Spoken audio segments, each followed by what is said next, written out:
আমি নাম ধরব ব্রহ্মচারী চিদানন্দ। আর বিপক্ষের কবি যিনি নিত্যানন্দ সরকার গুণমণি, কল্পনাতে হবেন তিনি কমলদাস বৈরাগী গোসাই। তিনি বৈষ্ণব বৈরাগী বিরাগী ছিলেন। হঠাৎ হরিচাঁদের মধ্যে কি ভাব দেখে বুঝি না, সেই মতুয়ার দলে মিশে গেলেন। বল হরি বলে কমলদাস বৈরাগী চলে গেল মতুয়ার দলে। আমি তাই দাঁড়াইয়ে সভা তলে তার কাছে কিছু প্রশ্নপত্র করব দান। কমলদাস গোসাই আসিয়া হরিচাঁদের তত্ত্ব সুন্দর করে যাবেন বর্ণনা দিয়া। আপনারা শ্রোতাবর্গ বসিয়া করবেন শ্রবণ। এইবার আমার মনের কথাই এক এক করে দেব বক্তৃতা, বিজ্ঞ শ্রোতা করুন আকণ্ঠন। এইবার বলি সবার ঠাই আমি আর দেবাশিস সরকার নাই, এইবার আমি চিদানন্দ ব্রহ্মচারী হলাম সভ্য সবার ঠাই। বলি সবার বরাবরই আমি মুখে কৃষ্ণ নাম করি। কৃষ্ণ আমার গিরিধারী জগতের কানাই। বসে শুনুন সুধীজনা, আমি করি শ্রীকৃষ্ণের ভজনা, আমার গোবিন্দের উপরে আর কেহ নাই। শাস্ত্র গ্রন্থে করি দর্শন, আমার গোবিন্দ নিত্য নিরঞ্জন শ্রীমধুসূদন। ঈশ্বর পরম কৃষ্ণ সচ্চিদানন্দ বিগ্রহ, অনাদির আদি গোবিন্দ সর্বকারণের কারণম। আমি বলি সভাতলে আমার গোবিন্দ এই বিশ্বের সকল কিছুর মূলে। জানেন জ্ঞানী দলে সেই আদি হতে এ পর্যন্ত আমার কৃষ্ণ কমলাকান্ত বহু রূপে অবতীর্ণ হন মহিতলে। তবে বলি সভাস্থান এই যে হরিচান আর গুরুচান, এ তো মাত্র 211 বছর আগে পূর্ববঙ্গে সফলা নগরী ওড়াকান্দি অবতীর্ণ হন। তার আগে তো রামকৃষ্ণ গৌরহরিকেই পাই। তবে কি বলবো, সবার ঠাই অনেক মতুয়ার মুখে শুনতে পাই, কয় কৃষ্ণ রাম গৌরের দরকার নাই, হরি বল হরি ক্ষীরোৎসাই। ক্ষীরোৎসাই এসে গেছে, আর কারোর দরকার নাই। বলি সবাই প্রকাশ করে অনেকে কৃষ্ণ গৌরচন্দ্র রামচন্দ্র এদের ভক্ত এবং এদেরকে নিন্দামন্দ করে। এ শুনে ব্যথা পাই অন্তরে, তাই কিছু দুঃখের কথা তুলে ধরতে চাই। গোসাই তুমি আমার কথা নেবা, আমার কাছে কইয়ে যাবা তুমি বৈরাগী বৈষ্ণব ছিলে মহাশয়, হঠাৎ তুমি কি বুঝিয়া এই মতুয়া দলে গেলে মিশিয়া এইটা একটু যাবে কইয়া এই মতুয়ার মধ্যে অধিক কি পেলে মহাশয়, যাহা এই কৃষ্ণ ভক্ত গৌর ভক্ত রাম ভক্তের মধ্যে নাই। তুমি বলবে সবার ঠাই, তোমার কাছে জানিবারে যাই। তারপরে হরিচাঁদ ঠাকুর হলেন যিনি ওড়াকান্দি সফলানগরে অবতীর্ণ হইয়ে তিনি বাল্যলীলা গোষ্ঠলীলা কত লীলা করেন মহাশয়। সেখানে যা দেখতে পাই, ওই যে হরি ক্ষীরোৎসাই কিছু অলৌকিক কীর্তির কথা আমি শুনিবারে পাই।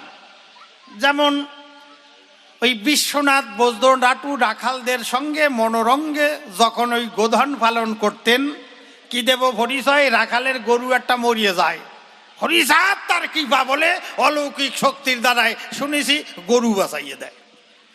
তারপরে আবার বিশুচিকায় রোগে ধরিছে, ফেরাই সে মরিয়ে গেছে, হরিচাঁদ ঠাকুরের কৃপায় আবার বাইচে উঠিছে।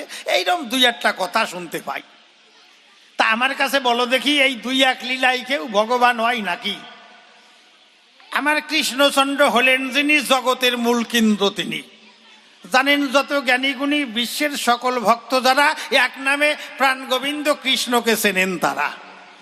আপনি আমার কথা নেবেন, ভারতবর্ষ থেকে আমেরিকা, চীন, জাপান, রাশিয়া, থাইল্যান্ড, পোল্যান্ডে যাবেন, যাইয়ে আপনি তিলক কেটে যদি ওই সাহেবদের নিকটে বলেন হরে কৃষ্ণ, ওরা চিনতে পারবে ও ভারতবর্ষের ভগবান শ্রীকৃষ্ণের কথা বলছে। কিন্তু আপনি যাইয়ে যদি বলেন হরিচাঁদ, ওরা ভাবে এ আবার কোন জন্ম। হরিচাঁদের নাম তারা শুনছে কিনা বলা যায় না। আমি বলি আপনাদের কাছাকাছি আমরা যেটুকু জেনেছি, যখন পূর্ববঙ্গে ওড়াকান্দিতে হরিচাঁদ ঠাকুর আবির্ভূত হলেন তখন এত মতুয়া ছিল না। হয়তো 2-4-10 ঘর মতুয়া হইয়ে ডঙ্কা লইয়ে হরিবল কইয়ে ঠাকুর বাড়ি যেতেন। তারপরে ধীরে ধীরে আস্তে আস্তে মতুয়ার সংখ্যা বাড়ে। এই মতুয়া আসলো কোথার থেকে চরে না এই রাম ভক্ত, কৃষ্ণ ভক্ত, গৌর ভক্ত, লোকনাথ ভক্ত, অনুকূল ভক্ত, শিব ভক্ত, কালী ভক্ত, দুর্গাপ্রসন্ন ভক্ত, শাক্ত, শৈব, সৌর, গানভক্ত, শঙ্কর, বিভিন্ন মতে ফতের থেকে সেই হরিবলা দলে হয়েছে যুক্ত। তাই কথা বলি খাঁটি খাঁটি, এখন সারা বিশ্বে মতু হয়ে গেছে কোটি কোটি। তবে বেশিরভাগ ভারতবর্ষে, অন্য অন্য দেশে এতটা নাই। কিন্তু এই হরি গুরুচাঁদ ঠাকুর এসে এই কলির জীবকে ভালোবেসে কি এমন নতুন কিছু দিয়ে গেলেন? তাই তুমি আমার কথা নেওয়া একটু পরিষ্কার করে বলে যাওয়া, এই মানব কল্যাণে হরি গুরুচাঁদ ঠাকুরের কিবা অবদান। ওই একটা গরু বাঁচাইয়ে দেন, আর ওই রোগ দিয়ে বিশ্বনাথ বিশুচিকায় রোগে পড়ে তারে সারাইয়ে বাঁচাতে পারে, এতে কি হয় ভগবান? এ তো কত সাধক মহাপুরুষ দ্বারা কত অলৌকিক দেখায় তারা। আমি দিয়ে বলি কাব্যের দ্বারা, এতে মজে না মোর প্রাণ। তুমি আমার কথা নিও, হরি গুরুচাঁদের মূল আদর্শ একটু কইয়ে যাইও, এইটা আমার জানতে আকিঞ্চন। আর এক প্রশ্ন দিতে তারে বাসনা করেছি অন্তরে, বসে শুনুন নারী নরে, এই বৈষ্ণব আর মতুয়াই মেশে না কখন? বৈষ্ণবের এক ভাব আর মতুয়ার আর এক ভাব, দুই স্বভাব দুইজনার মধ্যে বিদ্যমান। ছোট্ট করে কিছু দেব স্পষ্ট নিদর্শন। দেখবেন বৈষ্ণব ব্রহ্মচারী হয় যারা, নিয়ম নীতির মধ্যে দিয়ে চলে তারা, একটা সূক্ষ্ম শান্ত ভাব ধারা তাদের মধ্যে পাই। আর এই মতুয়া যারা যারা বেদবিধি হইয়ে হারা, হরি বলে মারে ডঙ্কাই গায়, বড় বড় ডঙ্কা নিয়া মাথায় দুই ঝাঁকা দিয়া হরি বলে লম্পজম্প দিয়েলে আমার কাছে বলো দেখি, এতে মতুয়া হওয়া যায় নাকি? মতুয়া হতে গেলে কি কি ভাব প্রয়োজন, সেই ভাবগুলি একটু সবাই ধরবে তুলি। আপনারা ভক্ত মণ্ডলী জানেন সর্বজন, এই যে বৈষ্ণব বৈরাগী শুনতে পাই, এ কিন্তু তিলক মালা আসলা ঝোলা নিলেই বৈরাগী বৈষ্ণব হয় না সবাই। বৈষ্ণবের সিদ্ধান্তে আছে কিভাবে হয় বৈষ্ণব সুজন। তৃণদপি শুনিছেন তরুরেব সহিষ্ণুনা অমানিন মানদান কীর্তনিয়া সদা হরি। তাহলে বৈষ্ণবের ভাব কি লক্ষ্য করি, সে তৃণের মতো নিচু হবে, অন্তরে দেখেন ভেবে, মানে বৈষ্ণবের রাগ হিংসা দেশ বিদ্বেষ অন্তরে তার রবে না। কি দেব পরিচয়? বৃক্ষের মতো সহিষ্ণু ভাব হয়। কি বলবো, সবার আপনাদিকের নিকটে গাছ দেখবেন করাত দিয়ে কাটে, তথাপিও সেই গাছ কেমন নীরব হইয়ে রয়। এই জগতে বৈষ্ণব যারা সেই বৃক্ষের মতো সহিষ্ণু হবে তারা। অমানিকে দেবে মান, কাউকে কোনোদিন করবে না সে অসম্মান। মুখে সদা কৃষ্ণ গুণগান, আমি বৈষ্ণব বলে তার চরণে প্রণাম করি দান। তাহলে বৈষ্ণব এত সোজা না, আমি করলাম বর্ণনা, অতীব কঠিন ভজন। তাহলে গোসাই তুমি একটু কথা নিও, তুমি তো এই বৈরাগী মত পাল্টাইয়ে, মানে দল বদলাইয়ে মতুয়া দলে গেলে পালাইয়ে, এই দল পরিবর্তন করলে তা এর মধ্যে কি পেলে? এই মতুয়ার কি বা আচরণ? আমার এদিকে কথা কইয়ে না কোনো জন। তবে বলি আপনাদিকে ঠাই মতুয়াদের মধ্যে যাহা পাই, কোনো বেদবিধি নিয়ম নীতি নাই, যা কিছু পাই খাইয়ে হরিগুণ গায়। আমরা বৈষ্ণবরা করি একটু সাত্ত্বিক ভোজন। সাত্ত্বিক ভোজন বলে কারে, যে খাবার খেলে পরে শান্ত সিদ্ধ থাকে দেহ মন। যেমন শাক সবজি, দধি, দুগ্ধ, মাখন, ছানা, ঘি খাইয়া আমরা জয় রাধে গোবিন্দ কইয়া করি হরি নাম সংকীর্তন, কৃষ্ণ নাম কীর্তন। দেখবেন বৈষ্ণবের একটা আচরণ নির্মল, শান্ত, পবিত্র, শুদ্ধ। আর মতুয়া যারা বেদবিধি মানে না, তারা মাছ খায়, মাংস খায়, পেঁয়াজ খায়, ডিম খায়, আর এই খাইয়ে ষড়রিপু মোহ কাম কামনা শরীর উগ্র স্বভাব পায়। কেমন দেখেন, কেউ যদি দুটো তিনটে সিদ্ধ ডিম খায়, ওই সিদ্ধ ডিম যদি খায়, ওই কুসুম শুদ্ধ খাইলে প্রেশার বেরিয়ে যায়, রক্তের চাপ বাড়ে, 180 প্রেশার ওঠে বসায়। যেই প্রেশার উঠে যাবে মাথা তখন গরম থাকবে, একটু পান দিয়ে চুন খসলি রাগের চোটে বেকায়দা কইটে যায়। এত কথা বলতে পারি, অনেক জায়গায় ডঙ্কার লাঠি নিয়ে হয় মারামারি। এই হচ্ছে খাদ্য খাবারের গুণের দ্বারায়, মানে ওই ডিম মাছ পেঁয়াজ খালি ও তো মাথা গরম করে এই মহাশয়। এই জন্য বলি সবার ঠাই আমরা বৈষ্ণবরা সাত্ত্বিক, শাক সবজি শান্ত খাবার খাই, আমাকে মধ্যে অত ঝুরঝামেলা মারপিট রাগারাগি নাই। দেখিছেন কোনো জায়গা বৈষ্ণবরা খোলকর্তাল নিয়ে মারপিট করিছে? এক জায়গায়ও পাবেন না হসাই। তাহলে বৈষ্ণব কত ঊর্ধ্বের হয়, আমি দিলাম পরিচয়, আর তোমরা জয়ের ডঙ্কা নিয়া হরিবল কইয়া দেখবেন লক্ষ্য করিয়া এই হরি বলার দলে হরি বলে যখন ওই ওড়াকান্দি ঠাকুরনগর যায়, সামনে একজন দলপতি, এই মোটা তার পেট হয়, হাতে একটা নিয়ে ডান্ডা, পিছনে কয়জন লয় ঝান্ডা, তারপরে হরিব বলো কইয়ে এইরকম কেনুতে যা ঘাই দেয় রে মশাই। আমরা বৈষ্ণবরা দেখলি 22 হাত দূরে যাইয়ে দাঁড়াই, ওরে এক গাই খালি বুকের আর ভাঙিয়ে যাবে রে মশাই, জয় রাধে। তাহলে তোমরা হরি নাম করতেছো, করো মনে বনে কোণে নির্জনে শান্ত মনে হরিনাম জপ রসনায়, তাতে আপত্তি নাই। এত লাফালাফি যে কেন করো গোসাই, এ তো কিছু বুঝে নাই পাই। তাই এই লম্প জম্প কম্প দিয়া হরিনাম নিলে কিবা হবে কল্যাণ, তুমি একটু বলিয়ে যাইও সভ্য সভাস্থান। তারপরে পরে বসে শুনুন নারী নরে এই মতুয়ার ভিতরে বিভিন্ন ভাব পড়ে আমার নজরে। একদল আছে পাগল সম্প্রদায়, হীরামন পাগল, গোলক পাগল, মহানন্দ পাগল। এরা অনেকেই ছিল সংসারী, আবার অনেকের নাই সংসারীর আগল। হীরামন পাগল যিনি, সংসার ছেলে মেয়ে স্ত্রী থুয়ে রাত নিশীতে যাইয়ে শ্মশানে বসে সাধনা করতেন তিনি। ওনার গিন্নি চিন্তা করে, আমার স্বামী রাত দুপুরে যায় কোন জায়গায়। একদিন চুপি ছাড়ে দেখে, লক্ষ্য করে ওই রাত্রে ধীরে ধীরে শ্মশানে যায়, শ্মশানে যাইয়ে বসে আত্মসাধনায়।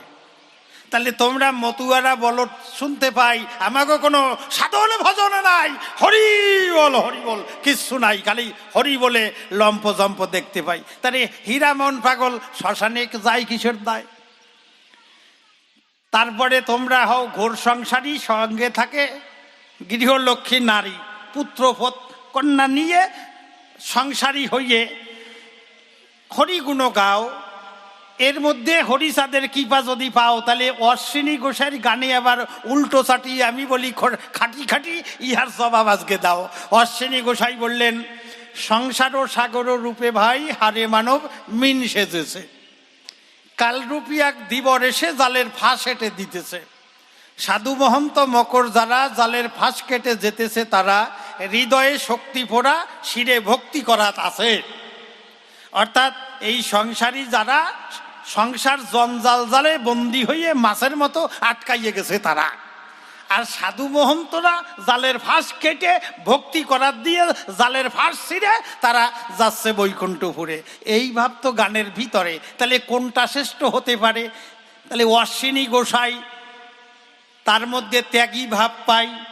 যে অশ্বিনীর গোসাই ঘরের চাল ভালো নাই, ঘরের মেঝে শুয়ে থাকতো, শুয়ে শুয়ে আকাশের চাঁদ তারা দেখতো। কি বলবো, সবাতল বর্ষাকালে পড়তো অডেল জল। যে অশ্বিনী গোসাই কাঙাল বেশে ঘুরিয়ে ঘুরিয়ে হরি ডাকতো, হরি ক্ষীরোদ সাই। তাহলে এ আবার কেমন ভাবধারা? একদল পাগল, একদল গোসাই, একদল সাধু। আবার কেহ ঘোর সংসারী, কেহ হয় ব্রহ্মচারী, কেহ বিরাগী ত্যাগী। এই দ্বন্দ্বের মধ্যে তুমি কমল দাস বৈরাগী ঢুকলে কিসের দায়? আমরা কৃষ্ণ ভক্ত যারা একভাবে মতে প্রাণ গোবিন্দের ভজন করি, তারা আমাদের মধ্যে এই বিভেদের দ্বারা মোটে একেবারে নাই। দেখি এখন গোসাইর কাছে কেমন জবাব পাই। তবে শোনেন, এই সংসার কেমন, এই সংসারের সুখ কেমন, একটু ছোট্ট করে করতেছি বর্ণন।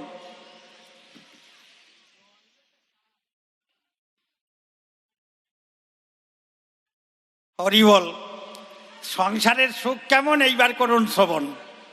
এক ভদ্রলোক থাকে সংসারে, স্ত্রী পুত্র পরিজন নিয়ে বাস করে। তা দেখবেন, প্রথম যখন সংসার সৃষ্টি হয়, বিবাহ হয়, স্বামী স্ত্রীর মধ্যে একটা মধুর প্রেম বন্ধন, আকর্ষণ। কিন্তু এই আকর্ষণ তো আর চিরদিন নয়। তা ভদ্রলোকের বয়স হয়ে গেছে 70 বছর প্রায়, কিন্তু এই সংসারের রসের এই বয়সে আর পাইয়ে ওঠে না। আরও আছে বিভিন্ন সমস্যা। কেমন দেখবেন, সংসারে ছেলে মেয়ে নাতিপুতি সংসার বৃদ্ধি হয় যখন, ওই গিন্নি করে বর্ণনা, শোনো এখন আর আমাদের এক জায়গা থাকা চলে না, বোঝো না, বৌমা আসিছে, নাতিপুতি হইছে, ছেলে মেয়ে বড় হইছে, এখনো এক জায়গা সই নাকি, আলাদা আলাদা সহ। বাবা প্রথমে তো হয় আপন, পরে আস্তে আস্তে বাড়ে বিভাজন। তাহলে প্রথম যখন বিবাহ হয় কত মধুর আকর্ষণ রয়, যখন একজন নতুন অতিথি সন্তান রূপে আসবে এক হাত মাঝখান দিয়ে ফাঁক হবে, দুইজন আসলি দুই হাত, তিনজন আসলি তিন হাত, চারজন আসলি চার হাত, আর আগে তো 7-8 জন কইয়া ছেলে মাইও তো খাটিয়ার জায়গা ধরতো না। হ্যাঁ, তাকে একজন তলায় একজন উপরে ঘুমায়। এখন ওই বুড়ি মা কয়, শোনো এখন আর এক জায়গা ঘুমানো যায় না, তুমি ওই জায়গা বারান্দায় সও, আমি নাতিপুতির দ্বারে যাইয়ে ঘুমাই। এখন বুড়ি মা তো যাইয়ে নাতিপুতি নিয়ে ঘুমায়, তারা গলা ধরিয়ে গায়ে উঠিয়ে দেয় ঠ্যাং। আর ওই বুড়ো কর্তা বারান্দায় বসে মাঘ মাসের শীতে ভাবে আমার লেপ গরম হয় না কেন, যদি বুড়ি কাছে থাকতো দুজনার গরমে একটু গরম হইতো। তাই এখন বুড়ো কর্তার এমনি একটু রসও আছে এই বয়সে। এখন 12টার সময় ওই বৃদ্ধ কর্তা ইশারায় বুড়িরে ডাকবে কি করে, ছল করিয়া কাশে, আহো আহো আহো, ওই আহো আহো করিয়ে কাশে। আর ওদিকে বুড়িমা চিন্তা করে, ও বুড়ো কর্তার কাশির সুর ভালো ঠেকতেছে না, কাশির মধ্যে যা কয় আহো আহো কইয়ে ডাক দেয়, বুড়িমা ঠিক কাশি বুঝতে পারিছে, এতদিন সংসার করছে তা বুঝবে না কি কন।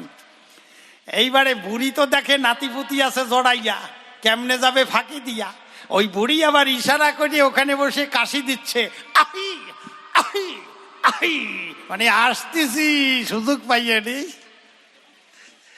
কি বলবো আপনাদিকের ধারে, যখন ওই নাতিপুতি সব ঘুমাইয়ে পড়ে আস্তে আস্তে ছাড়াইয়ে চুপ করিয়ে বুড়ো কর্তার ধারে যায়। তবে মনে করো ধারণা এইরকম বেশি দিন তো আর যাওয়া যাবে না, একদিন এই সংসার ছাড়িয়ে যেতে হবে যে যার রাস্তায়, সংসার লীলা হবে সায়।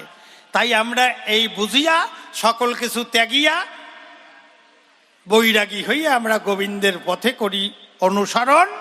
তুমি কমল দাস বৈরাগী এই পথ ধরিয়া আবার কেন ত্যাজিয়া এই মতুয়া পথে করিলে গমন। তুমি আমার কথা নিয়েও একটু সুন্দর করে বুঝাইয়া যাইও। তবে আর একটা ছোট্ট প্রশ্ন দিয়া আমি যাব বিদায় নিয়া। হে বৈরাগী, তুমি একটু কমল দাস বৈরাগী, উনি তো সাধু মানুষ, আমি ওনারে খারাপ মোটে কব না, তুমি আমার কথা মতে একটু বুঝাইয়ে যাবে সবাতে। এই হরিচাঁদ তারই পুত্র গুরুচাঁদ, এই গুরুচাঁদ ঠাকুরকে কেন বাবা এবং পতিত পাবন বলা হয়? পতিত পাবন বলতে গেলে শ্রীমান মহাপ্রভুকে বলা চলে। তিনি কলিকালে নদিয়াপুরে অবতীর্ণ হইয়ে রাখিলেন সনাতনের মান, রোধ করিলেন এই সনাতনের ভাঙন। তৎকালীন সময়ে একদল বেদাচারী, একদল মানে অহংকারী সন্ন্যাসী সাধু, সেই যে